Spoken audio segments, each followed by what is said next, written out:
Hello friends, food lover আমি এসে গেছি। আজকে যে রেসিপিটা অবশ্যই থাম্বনেল আর টাইটেল থেকে বুঝতেই পেরে গেছেন, আর বলার কিছু নেই। যাই হোক, আর বলবো না, কারণ আপনার থাম্বনেল এবং টাইটেলতে বলাই থাকে যে রেসিপিটা কি। হ্যাঁ, এটা হচ্ছে কি চিকেন চাপ। বাড়িতে অনুষ্ঠান, তাই নিয়ে নিয়েছি এখানে 16টা গোটা লেগ পিস চিকেন চাপ হবে। তো চিকেন চাপ বানাতে গেলে কি কি নিতে হবে, কি পদ্ধতিগুলো আমি একে একে বলে দেবো। আপনারা দেখতে থাকুন, ফলো করতে থাকুন, অবশ্যই কিন্তু ভালো রেজাল্ট পাবেন। আচ্ছা, এই যে চিকেনের লেগ পিসগুলো আমি নিয়ে নিয়েছি। তো যাই হোক, এখানে উপকরণগুলো নিয়ে বসে গেছি। এখানে আছে আমার কাছে 250 জল ঝরিয়ে নেওয়া টক দই। টক দইটাকে আমি জল ঝরিয়ে নিয়েছি, ঠিক আছে।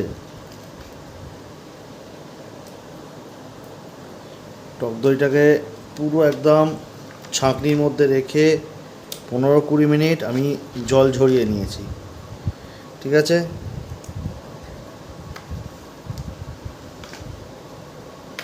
এইবার দিয়ে দিচ্ছি রসুন পেস্ট।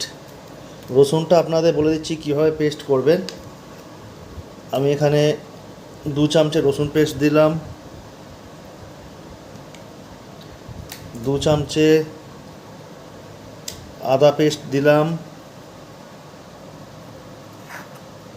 1 চামচে দিলাম পোস্ত, কাজু, চালমগজ। আচ্ছা, আপনাদের বলে রাখি, আমি এখানে কিন্তু পুরোটা কিন্তু কাজু বাদাম দিইনি, কারণ কাজু বাদামের যা দাম সেই হিসাবে আমার দেওয়া হয়নি। তার অপশনাল একটা জিনিস আছে, সেটা হচ্ছে গিয়ে আমরা যে বাদাম খাই, দেখবেন যে বাদাম খাই না, বাসে টামে ট্রেনে উঠলে দেখবেন বাদাম বিক্রি করে। মুদিখানার দোকান থেকে ওই বাদাম কাঁচা কিনে নেবেন, কাঁচা পরিমাণ মতো কাঁচা কিনে দেবেন। ওই বাদামটাকে ভালো করে মিহি পেস্ট করবেন। দুটোর একই কাজ করে, কিন্তু ওটাকে অ্যাকচুয়াল চীনা বাদাম বলে যত সম্ভব। যায় না কি বলে, আপনারা একটু কমেন্ট করে জানাবেন। আমার মনে হয় ওটাকে চীনা বাদাম বলা হয়। যাই হোক, ওই বাদাম নিয়ে একদম কখনো ওই চীনা বাদাম দেবেন না। আগে কিছু পরিমাণ কাজু দেবেন, 100% হলে অ্যাটলিস্ট 50% কাজু দেবেন, আর 50% ওই বাদাম মেশাবেন, ঠিক আছে। এবার দিয়ে দেবো কাশ্মীরি লাল মির্চ। এর মানে এটা রঙের জন্য কিন্তু, ঠিক আছে, এটা রঙের জন্য, এটা কিন্তু ঝালের জন্য নয়। আমি আবার বলছি, এটা ঝালের জন্য নয়, রঙের জন্য। এখানে দিয়ে দেবো চিকেন মশলা, ঠিক আছে। আমি চিকেন মশলা 1.5 খানার মতো দিলাম।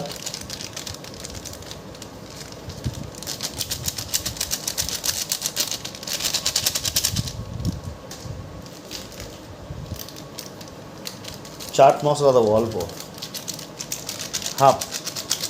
এই প্যাকেটে যা থাকে, 5 টাকার প্যাকেটে হাফ, তার বেশি নয়। আচ্ছা, এখানে দিয়ে দেবো ধনিয়া পাউডার অল্প, বেশি নয়, কিন্তু কোনো জিনিসই বেশি যাবে না, সব জিনিস সমপরিমাণ যাবে, ঠিক আছে। এটা দিচ্ছি জিরে পাউডার। জিরে পাউডারও অল্প, বেশি নয়, ঠিক আছে। এরপর যাবে গোলাপ জল, বেশি নয়, ব্যাস। পরিমাণটা দেখে নিয়েছেন, বেশি দেবেন না। এরপর দেবো কেওড়া জল, এটাও অল্প, বেশি কোনো জিনিস যাবে না, উগ্র সেন্ট হয়ে যাবে। তার কারণ আমি কেন কম দিলাম, এই ভিডিওটা পুরো দেখলে বুঝতে পারবেন। মিঠা আতর 1 ফোঁটা, দেখুন, এই যে 1 ফোঁটাই লাগবে, তার বেশি লাগবে না, ঠিক আছে। মনে পড়ছে বিরিয়ানি মশলা, রেসিপিটা ডেসক্রিপশান লিঙ্কটা দিয়ে দেবো, দেখে নেবেন। এটা হলো সেই বিরিয়ানি মশলা। এটাকে দিয়ে দেবো 1 চামচে, তার বেশি নয়, 1 চামচের বেশি নয়, কারণ এটা কিন্তু ভালো সেন্ট আছে, সুতরাং 1 চামচে, তার বেশি নয়।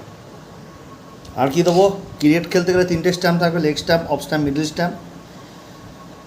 স্বাদ মতো পরিমাণ মতো নুন দেবো, বেশি নুন কিন্তু আমরা এখানে দেবো না। দেখেছেন আমি 1 চামচে নিয়েছি, কিন্তু তার থেকে একটু বেশি দেবো। কেন বলুন তো? সব প্রসেসগুলো দেখতে থাকুন, কেন দিচ্ছি কী জন্য সব বুঝতে পারবেন। হলুদ অল্প পরিমাণ, আমি কিন্তু আবারও বলছি 15-16টার মতো লেগ পিস আছে এখানে, ঠিক আছে। সাদা তেল, এটাকে একটু বেশি ছড়াতে হবে, এটাই ম্যারিনেশনে আসল জিনিস।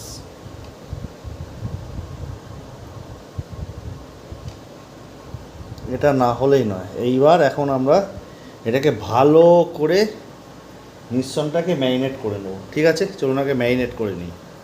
দেখতে পাচ্ছেন আমাদের এখন ম্যারিনেশন কমপ্লিট হয়ে গেছে। আমরা এবার আস্তে আস্তে আমাদের জায়গাগুলোতে লেগ পিসগুলোকে খুব সুন্দরভাবে গুছিয়ে সারা রাত্রির জন্য আমরা এটাকে নর্মাল ফ্রিজে, কিন্তু ডিপ ফ্রিজে না, নর্মাল ফ্রিজে এটাকে ছেড়ে দেবো। কি না, সারা রাত্রি ম্যারিনেশন হবে। মিনিমাম আমি একে 12 ঘন্টা সময় দেবো ম্যারিনেশনের।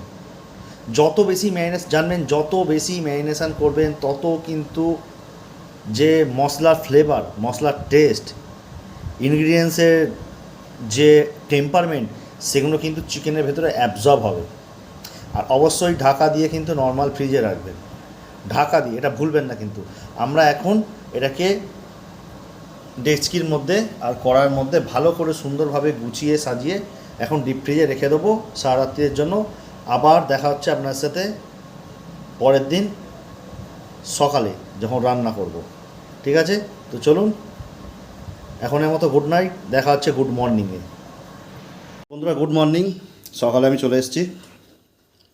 আমরা বানাবো এখন চিকেন চাপ। কড়ায় তেল নিয়ে নিয়েছি, আর এই চিকেনের পিসগুলো আমরা রেখে দিয়েছি। ফ্রিজ থেকে বের করে মোটামুটি 1 ঘন্টা বাইরে রাখতে হবে, রুম টেম্পারেচার 1 ঘন্টা রাখতে হবে। এরপর এই কড়াই আমরা এখন ঘি এবং বাটার অল্প পরিমাণে দিয়ে নেব। কড়াই এখন ঘি আর বাটার দিয়ে দিয়েছি, বাটারটা গরম হচ্ছে। কড়াই যখন তেল গরম হয়ে যাবে আমরা একটু দিয়ে দেবো গোটা গরম মশলা।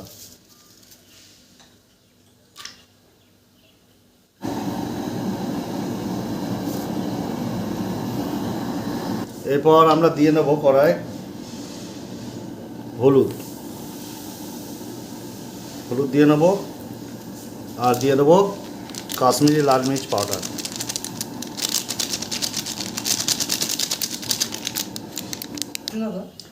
এবার দেওয়া হয়ে গেছে, কড়াইয়ের তেল গরম হয়ে গেছে। এবার আমরা কি করব, এবার আমরা আদা রসুন পেস্ট দিয়ে দেবো। আদা রসুন পেস্ট দিয়ে দিয়েছি। এবার এটাকে এখন আমরা মোটামুটি ভেজে নেব।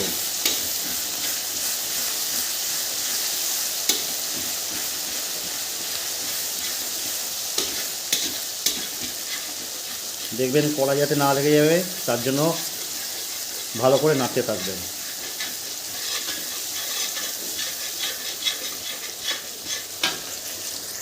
যখন আমাদের মোটামুটি হালকা একটু ভাজা হয়ে যাবে, এখানে দিয়ে দেবো পেঁয়াজ এবং লঙ্কা পেস্ট করে রাখা। এবার এটাকে এখন আমরা নেড়ে ঘেঁটে নেব। কড়াই লো টু মিডিয়াম ফ্লেম দেবেন, বেশি দেবেন না আঁচ।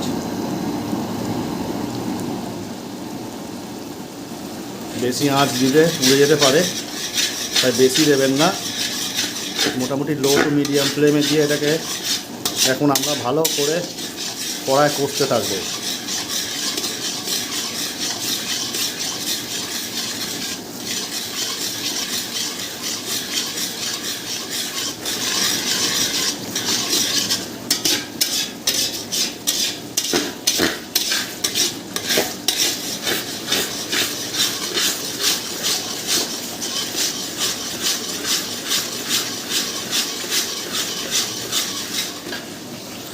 মোটামুটি যখন দেখবেন এরকম তেল ছেড়ে দিচ্ছে, এবার আমরা দিয়ে নেবো আমাদের কাজু পোস্ত যে বাটা ছিল, সেই বাটাটা এখন আমরা দিয়ে দেবো। দিয়ে এটাকে এখন ভালো করে নেড়ে নেবো।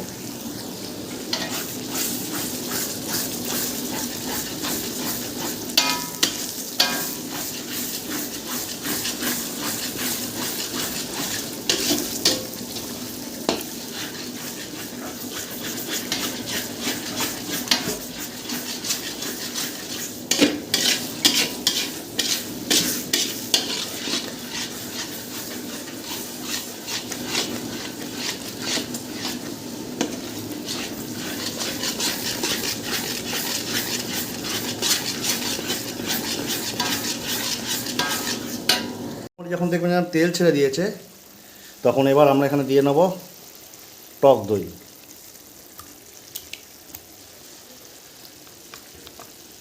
100 মতো টক দই আমরা এখানে দিয়ে নেব, দিয়ে এটাকে আবার ভালো করে নাড়তে থাকবো, নেড়ে এর সাথে মেশাতে থাকবো।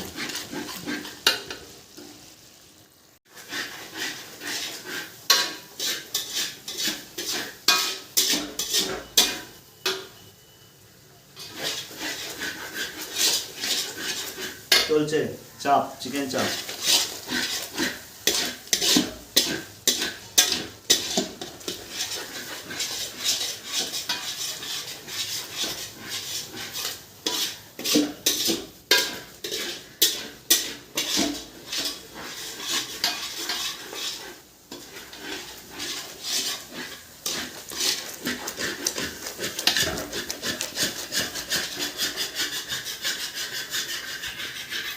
এখন আমরা 10-15 মিনিট কষে নিয়েছি। কষার পর এখানে আমরা এখন যোগ করব চিকেন মশলা।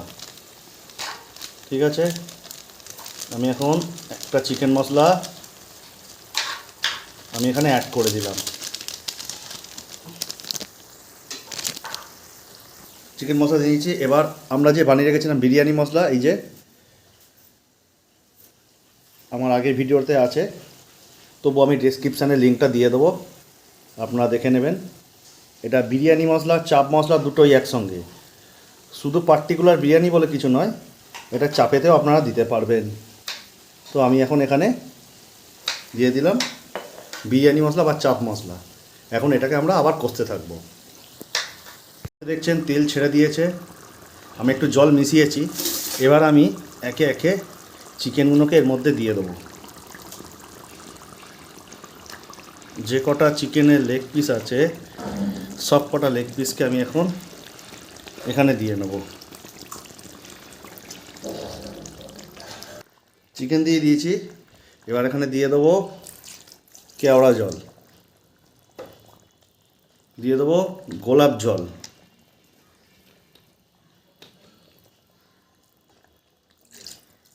দিয়ে দেবো গোলাপ জল, আর দিয়ে দেবো অল্প পরিমাণ মিঠা আতর। কড়াই এখন আমি চিকেনগুলো দিয়ে দিয়েছি, আর আগের স্টেপ তো দেখিয়ে দিয়েছি। এখন আঁচটাকে আমি একদম হালকা ফ্লেমে রাখবো। এখন আঁচটাকে বাড়ালে হবে না, তা নাহলে আঁচটাকে যদি আমি এখন বাড়াই তাহলে কিন্তু কি হবে, মাংসগুলো সব লেগে যাওয়ার সম্ভাবনা থাকবে। চাপের গ্রেভিটা দেখতে পাচ্ছেন, কালারও ঠিক তাই সেম এসছে। তাহলে এটা মনে রাখতে হবে যে এটাকে হালকা আঁচে এটাকে এখন কষতে হবে। তো যাই হোক, আমরা এখন হালকা আঁচে কষে নেব। ঠিক আছে, আর যদি আপনারা মনে করেন যে জল দরকার লাগবে তাহলে আপনারা জল অ্যাড করতে পারেন, কোনো অসুবিধা নেই। আমি এখানে চেষ্টা করব জলটা না দিয়েই হালকা আঁচে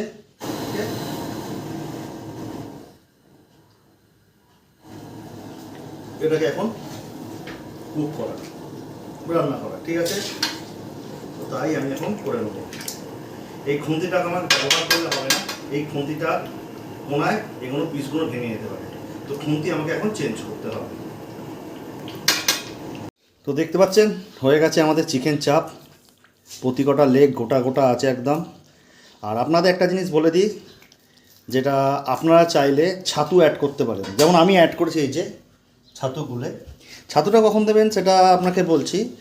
যে যখন চিকেনটা দেওয়ার পর, জলটা দেওয়ার পর যখন ফুটতে শুরু করবে তখন আপনারা ছাতুটা অ্যাড করবেন। কাঁচা ফোটা অবস্থায় অ্যাড করবেন না, একটু ফুটে যাওয়ার পর, ম্যারিনেট হয়ে যাওয়ার পর তারপরে কিন্তু ছাতুটা অ্যাড করবেন। আর ছাতু আর একটা কারণের জন্য অ্যাড করতে পারেন, যখন দেখবেন আপনার নুনটা দিয়ে ফেলেছেন, নুনটা বেশি হয়ে গেছে, ব্যালেন্স করবেন কী করে, ব্যালেন্স করতে তো হবে, তখন আপনাকে কি করতে হবে, ছাতুটা একটু বেশি পরিমাণে গুলতে হবে, কম জল দিয়ে, একদম ঘন নয়, একটু মোটামুটি থিকনেস থাকবে সেরাম জল দিয়ে ছাতুটা গুলবেন, গুলে তারপরে এখানে অ্যাড করে দেবেন। সুতরাং এইভাবেই আপনারা করবেন, দেখিয়ে দিলাম। আর আমার হয়ে গেছে মোটামুটি, এখানে আমি এখন নামিয়ে নেব। মোটামুটি এখন আমি দেখিয়ে দিচ্ছি, ঘড়িতে বাজে 3:30। আমি 2টো থেকে শুরু করেছিলাম, 3:30 এসে শেষ করেছি। 2টো থেকে শুরু করেছিলাম, 3:30 এসে শেষ করেছি। একদম মানে কি বলবো, এটা আপনাকে রিভিউটা দেবো যখন খাওয়া দাওয়া হবে, তখন রিভিউটা দেবো। মাংসটা দেখবেন কতটা সফট হয়েছে।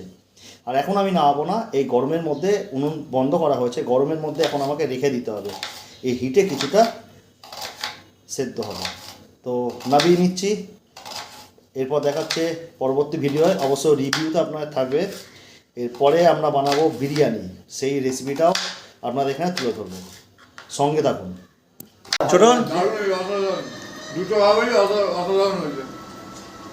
তো যাই হোক বন্ধুরা, আমি দেখিয়ে দিলাম বিরিয়ানি চিকেন চাপটা, দুটো আলাদা আলাদা ভিডিও দেওয়া আছে, আপনারা দেখে নেবেন। দোকানের মধ্যে এই মাংসের মধ্যে ভেতরে মশলাটা ঢোকে না, কিন্তু এখানে মশলাটা ঢুকেছে বিরিয়ানি মাংসতে, মানে চিকেন চাপে না মাংসতে, বিরিয়ানি মাংসতে। চিকেন চাপের মধ্যে দোকানে যে বিরিয়ানি থাকে, বিরিয়ানি মাংস সাদা থাকে, এখানে কিন্তু মশলাটা ঢুকেছে। বিষয়ে তোমার কি বক্তব্য? মশলাটা ঢুকেছে। রাইস ঠিক আছে, স্যালাড ঠিক আছে, আমি তো অনেক জায়গায় খেয়েছি, বিবি বিরিয়ানি খেয়েছি, আলিবাগ বিরিয়ানি খেয়েছি, সব বিরিয়ানি খেয়েছি, কিন্তু লেগ পিস সিনার থেকে লেগ পিস আসে সেই বিরিয়ানি আজ পর্যন্ত খাইনি, এই প্রথম খেলাম। আর চিকেনের মধ্যে অন্য একরকম অন্য টেস্ট, আর পুরো মাখন, এর মধ্যে আর কোনো করা যায় না, কথা হবে না, অসাধারণ হয়েছে রান্না। বিরিয়ানি চিকেন চাপ, চিকেন চাপ আমি রেসিপি দিয়ে দিয়েছি, বিরিয়ানিটা এটাও আমি রেসিপি দিয়ে দিয়েছি, একদম শেষ লগ্নে পড়ে আছে। তো যাই হোক, আরও সব বন্ধুরা খেয়েছে, তাদের ভিডিও আমি দিতে পারিনি, যাই হোক ব্যস্ততা থাকার জন্য। যাই হোক, বিরিয়ানিটা ট্রাই করবেন যেভাবে করলাম, আর চিকেন চাপের রেসিপি দিয়ে দিচ্ছি, চিকেন চাপও আপনারা ট্রাই করবেন, আশা করি ভালো হবে। ঠিক আছে, আর কিছুই না, আজকের ভিডিও এ পর্যন্তই, আবার দেখা হচ্ছে পরবর্তী ভিডিও। টাটা।